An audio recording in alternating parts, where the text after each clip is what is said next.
Start करेंगे हम लोग MySQL। फोल्डर करेंगे यहाँ से क्लोज, यहाँ से VS कोड और 16 में इसको एक्सपेंड करेंगे। तो छोटे छोटे कुछ टॉपिक्स हैं, जरा इस पर एक नज़र डालते हैं फटाफट। और तो यहाँ से देखिए, अब से हमें ना MySQL स्टार्ट कर लेना है, क्योंकि अब हम लोग बैकएंड के ऊपर काम करना स्टार्ट कर रहे हैं, यानी कि डेटा स्टोरिंग वगैरह के ऊपर। तो एडमिन अपना ओपन करेंगे यहाँ से। सो आप यहाँ देखेंगे कुछ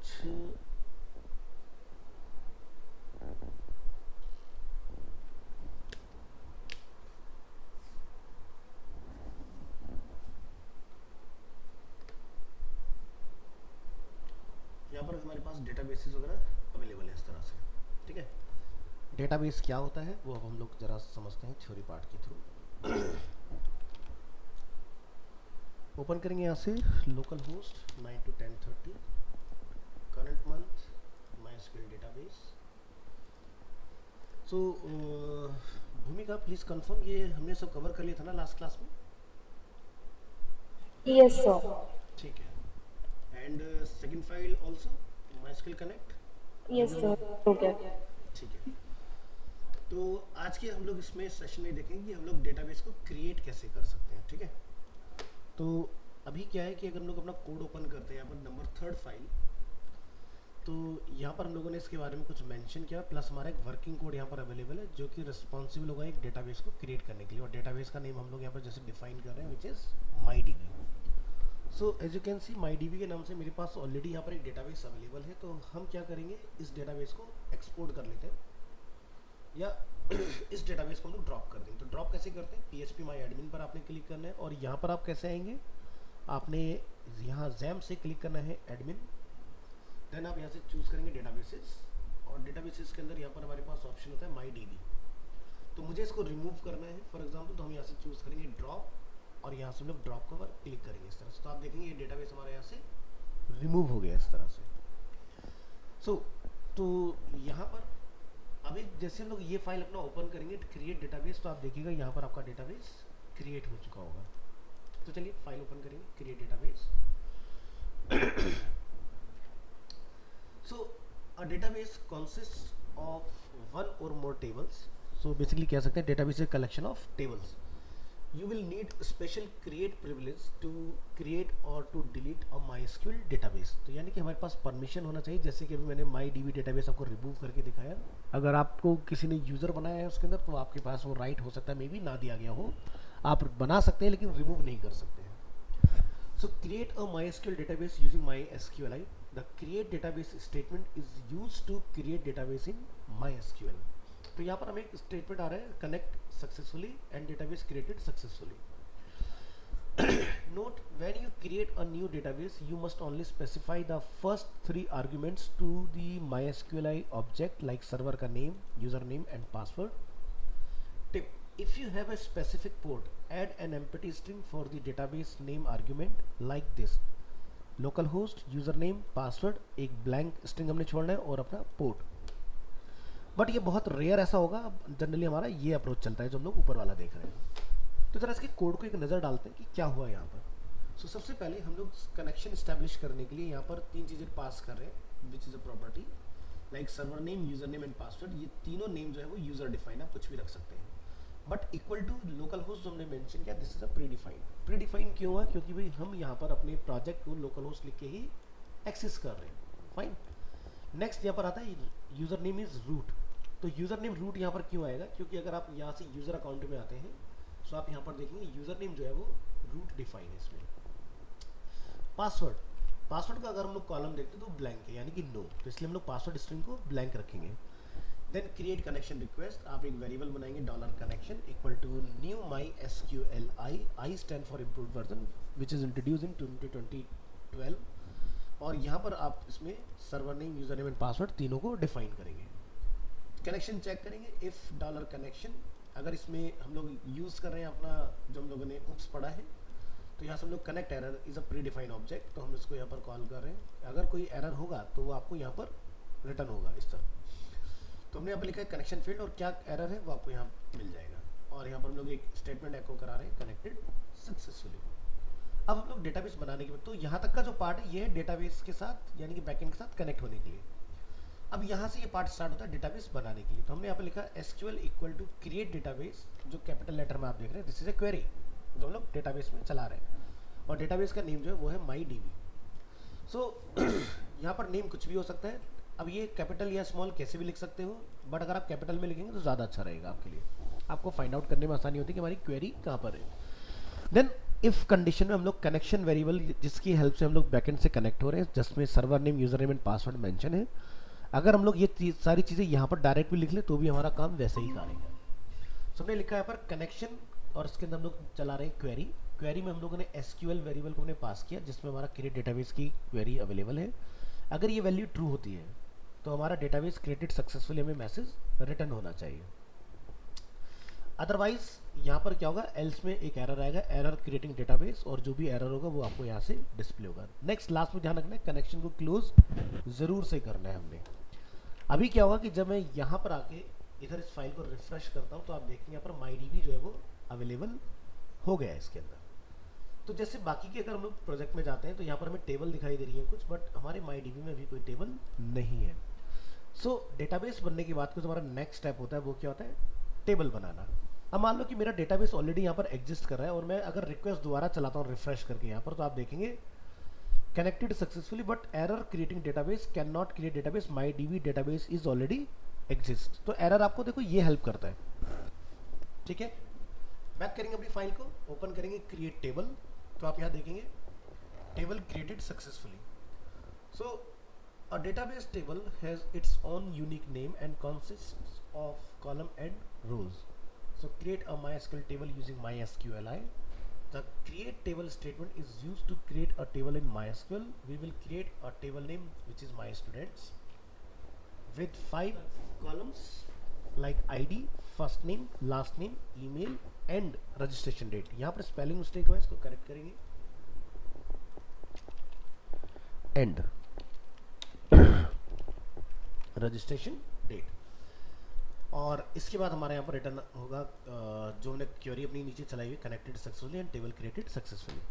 तो नीचे आइए, क्या यहाँ पर क्या चेंज होती है कि यहाँ तक का पार्ट अगेन सब कुछ सेम है, यहाँ से फिर हमारा कुछ नया स्टार्ट हुआ है पार्ट। तो यहाँ पर आप देखेंगे जैसे पहले क्रिएट डेटाबेस था, अब की बार हमने बनाया यहाँ पर क्रिएट टेबल क्वेरी। टेबल का नेम है माई स्टूडेंट्स और ब्रैकेट में हमने यहाँ पर मेंशन करेंगे आईडी। आईडी का टाइप रहेगा integer which means number, not null मतलब खाली नहीं रहेगा। ऑटो इंक्रीमेंट यानी कि जितने भी हम लोग एंट्रीज में डालते जाएंगे हर बार क्या होगा उसका एक नंबर इंक्रीज होता रहेगा। और ये जो है वो रहेगा प्राइमरी की। प्राइमरी की का मतलब ये होता है कि जब भी आपको डेटाबेस में कुछ भी अपडेट, रीड, डिलीट कुछ भी कराना हो तो आपको प्राइमरी की हेल्प से ही हैंडल करना होगा उस चीज़ को। इसको आप और क्लियरिटी में आगे जाके समझेंगे। नेक्स्ट, फर्स्ट नेम जो होगा वो वेरिएबल कैरेक्टर रहेगा, यानी कि नंबर और नेम दोनों में से कुछ भी चीज़ एक्सेप्ट की जा सकती है, बट उसकी जो लेंथ है वो 30 से ज़्यादा नहीं होनी चाहिए और ये ब्लैंक नहीं होना चाहिए। Last name varchar not null, email ID varchar, और रजिस्ट्रेशन डेट इस पर हम लोग मेंशन करेंगे time stamp default current time stamp, यानी कि जो मेरा टाइम स्टैम्प आएगा वो मेरा बाय डिफ़ॉल्ट करंट टाइम रहेगा। और अगर कोई रिकॉर्ड अपडेट होता है, ठीक है, जो कि हम लोग आगे चल के करने वाले हैं बहुत जल्दी, तो यहाँ पर हमारा वो करंट टाइम जिस टाइम पर अपडेट होगा रिकॉर्ड वो अपना सेव हो जाएगा इसके अंदर। अगेन आपने वही जो डेटाबेस के लिए किया था सेम रहेगा, उसमें कोई चेंज नहीं रहेगा क्योंकि एसक्यूएल में बस हमारी क्वेरी चेंज हुई है। तो यहाँ पर आपको एक मैसेज पास करना है table created successfully, otherwise error creating table, अगर कोई एरर होगा तो आपको यहाँ से पता लगेगा। तो जरा यहाँ आइए और माई डीबी पे क्लिक करिए तो देखिए आपको इसके अंदर एक टेबल दिखाई देगा। और अगर हम लोग यहाँ से इसके स्ट्रक्चर की बात करते हैं तो आप यहाँ देखेंगे ये हमारे 5 फील्ड बन के रेडी हो गए, ID, first name, last name, email and registration date. Next, जब हमारा टेबल क्रिएट होता है उसके बाद हम लोग बात करते हैं डेटा को इंसर्ट कराने की। तो यहाँ से insert data file open. So insert data into MySQL using MySQLi. After our database and table have been created, we can start adding data in them. Here are some syntax rules to follow. The SQL query must be quoted in PHP. String value inside the SQL query must be quoted.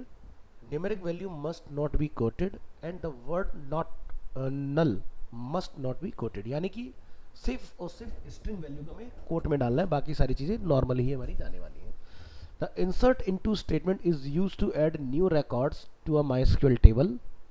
तो इसके लिए query चलेगा insert into table name, जैसे हमारा table का name my students, और यहाँ पर हमारे फील्ड के नेम लाइक जैसे कि first name, last name and email. और उसकी वैल्यू हम लोग क्या रखेंगे, फर्स्ट नेम लाइक जैसे कि हमारे बैच में जो भी होगा पर्सन, उसका लास्ट नेम, उसकी email ID.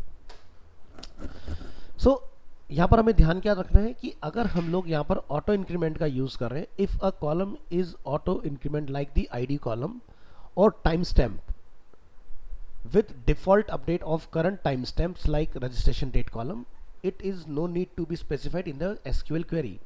MySQL will automatically add the value.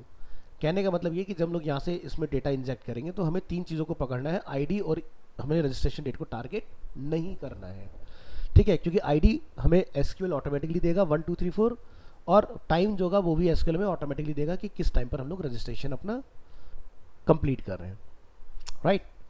सो यहाँ से देखिए इंसर्ट इनटू, टेबल का नेम है माई स्टूडेंट्स, फील्ड हमारे हैं बैकएंड के अंदर first name, last name, email. Make sure करें कि ये नेम एज इट इज़ आपके यहाँ पर लिखे हों। उसके बाद जैसे हमारा साउथएक्स के बच्चों का डेटा यहाँ पर है, नितिन कुशाल, उसकी ईमेल आईडी।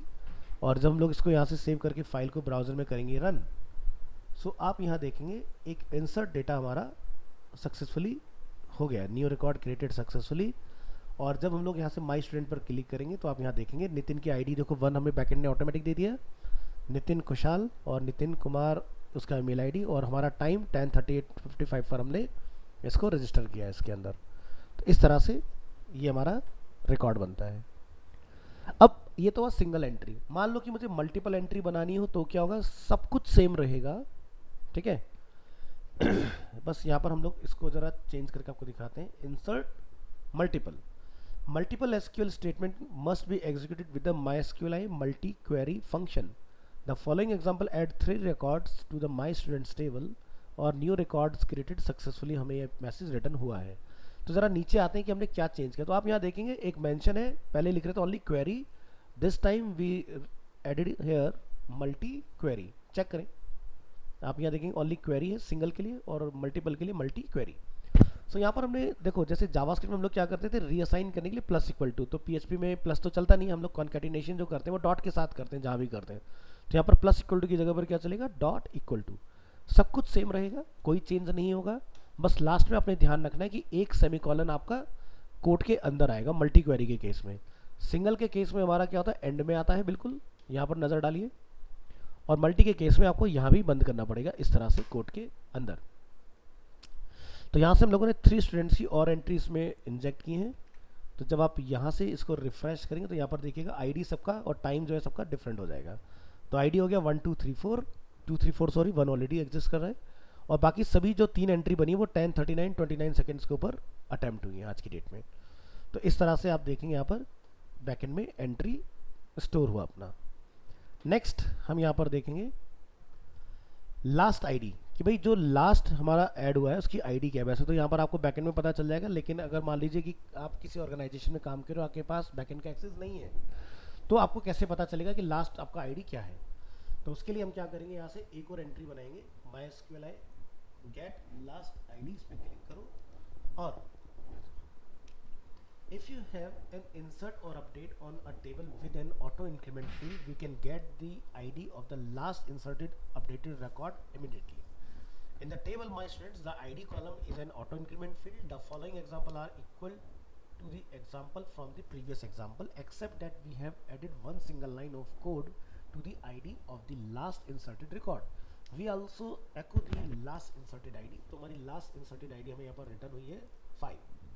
तो अगर हम लोग यहाँ पर रिकॉर्ड रिफ्रेश करते हैं तो आप यहाँ देखेंगे लास्ट इंसर्टेड आईडी हमारी क्या है 5। तो 5 हमें फैच कैसे हुआ, इसका लॉजिक क्या लगा यहाँ पर। इधर अगर आते हैं तो आप यहाँ देखेंगे हमने एक यहाँ पर एक वेरिएबल बनाया like last ID equal to connection, जो कि हमारा बेसिकली सर्वर नेम और यूज़र नेम पासवर्ड को होल्ड करता है। वहाँ पर हमने लिखा इंसर्ट आईडी। अब इंसर्ट आईडी जो है यहाँ पर ये प्री डिफाइन होता है, ठीक है। सो हमने क्या लिखा, last inserted ID is last ID. Last ID के अगेंस्ट हमारा लॉजिक रखा हुआ है, तो ऑटोमेटिकली आपको लास्ट आईडी रिटर्न हो जाएगा इसके अंदर, ठीक है। तो ऐसे पता चलता है कि लास्ट एंट्री हमारी क्या बनी। इसके बाद यहाँ पर हम लोगों ने लास्ट क्लास में एक पढ़ा था प्रिपेयर। प्रिपेयर हमने पढ़ा था यहाँ पर, तो अगर आप यहाँ देखेंगे प्रिपेयर से रिलेटेड हमने यहाँ पर कहीं मेंशन किया होगा, इसमें नहीं होगा तो हमने सेकंड फाइल में क्या होगा कनेक्ट के अंदर, ये देखिए both support prepared statements protect from MySQL injection, ठीक है, and are very important for web application security. Okay, एक मिनट का टाइम दीजिएगा जरा।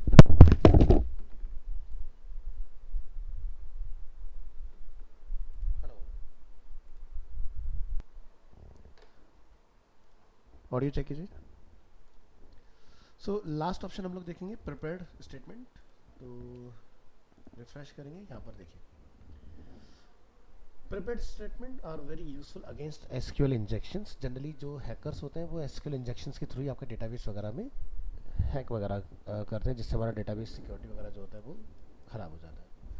A prepared statement is a feature used to execute the same or similar SQL statement repeatedly with high efficiency.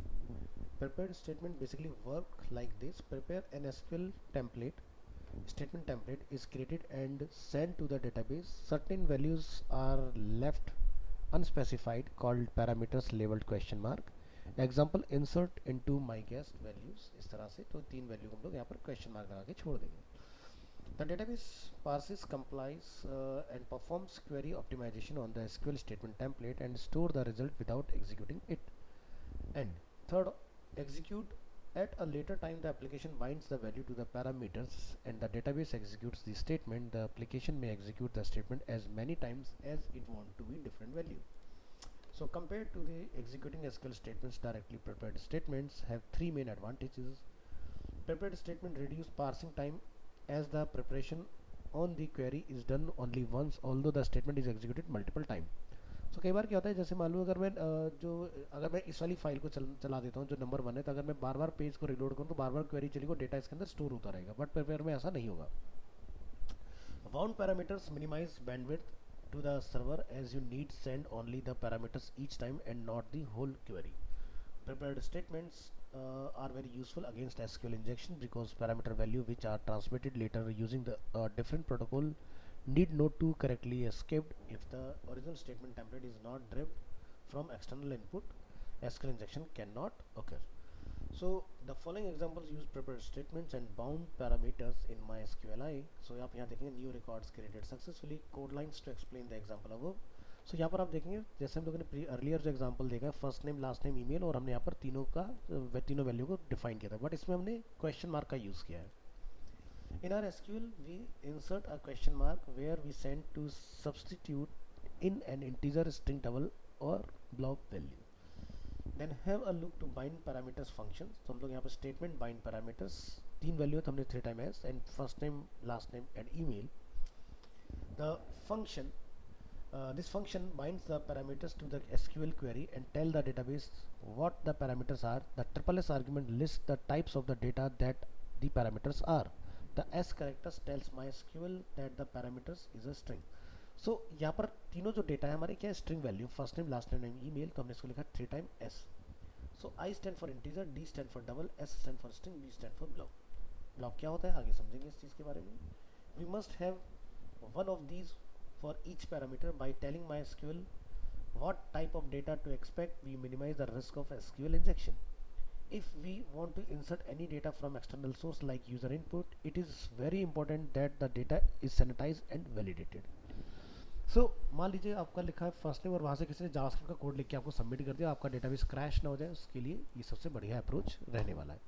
तो यहाँ पर code क्या run हुआ जरा एक बार नज़र डालेंगे, इधर आइए और प्रिपेयर को हम लोग ओपन करेंगे। तो यहाँ पर आप देखें हमने यहाँ पर insert into my students first name last name email, और हमने यहाँ पर वैल्यू को डायरेक्ट नहीं दिया, क्वेश्चन मार्क लगा के छोड़ दिया। देन हमने बाइंड किया, तीनों जो डेटा है ये हमारे स्ट्रिंग वैल्यू है, तो हमने लिखा SSS first name last name and email, और यहाँ से हम लोग डेटा भेज रहे हैं अपना। तो first name Sumit, last name Thapa, email is this and statement execute. Then next name है Kanika, last name is this, और इसको हमने एग्जीक्यूट। तो हर बार हम लोग क्या कर रहे हैं, एग्जीक्यूट। तो एक डेटा गया, सेकंड डेटा गया, थर्ड डेटा गया, बाकी वेरिएबल में कोई भी चेंजेस नहीं करना है। इसके बाद echo new records created successfully, statement को हमने करना है क्लोज, इसके बाद हमारी कोई क्वेरी नहीं चलेगी, एंड कनेक्शन क्लोज। सो अभी हम लोग यहाँ पर आके देखेंगे इसमें और पेज को करते हैं रीलोड। तो आप यहाँ देखेंगे 6 7 8 यानी कि सुमित कनिका वंशिका का डेटा हमारा इसमें इंजेक्ट हुआ है, ठीक है। सो ये सबसे सेफेस्ट अप्रोच है डेटा को डालने की। देखो मल्टी जो हमने ये डेटा डाला है ये भी तरीका काम करता है, बट इसमें रिस्क है अगर यूज़र इनपुट्स आ रहे हैं, ठीक है। और अगर आपके यूज़र इनपुट्स आ रहे हैं तो आपको यहाँ पर इस अप्रोच के साथ जाना है। अगर किसी का माइंड सेट डिफरेंट तरीके से काम करे कि नहीं मेरे को तो इसमें कुछ और वैल्यू पास करना है, तो आपके डेटाबेस के लिए हाईली रिस्क यहाँ पर बनेगा। तो इस चीज़ का ध्यान रखिएगा। सो ये रहने वाला था आपका आज का टॉपिक। अभी तक हमने किया है इंसर्ट, अब हमारा जो नेक्स्ट क्लास से स्टार्ट होगा वो रहेगा इसमें गेट, कि गेट हमारा बेसिकली किस तरह से काम करता है, यानी कि डेटा कैसे गेट करेंगे, डेटा कैसे अपडेट होगा, डेटा कैसे डिलीट होगा, टेबल का पर्टिकुलर कॉलम कैसे डिलीट होगा, रो कैसे डिलीट होगा, टेबल कैसे डिलीट होगा, डेटाबेस को कैसे डिलीट करना है क्वेरी से। ये टॉपिक्स हम लोग कमिंग टॉपिक में कवर करेंगे। अच्छा, मैं अवेलेबल नहीं रहूँगा इस कंप्लीट वीक, तो आप लोग अच्छे से अपना पुराना रिवीजन कीजिएगा। हमारी जो नेक्स्ट क्लास होगी वो 23rd को ही होगी, क्योंकि मैं जा रहा हूँ सेंटर का ट्रिप जा रहा है अपना, ठीक है। सो हम 23rd को मिलेंगे अब। ओके, सो आज के लिए इतना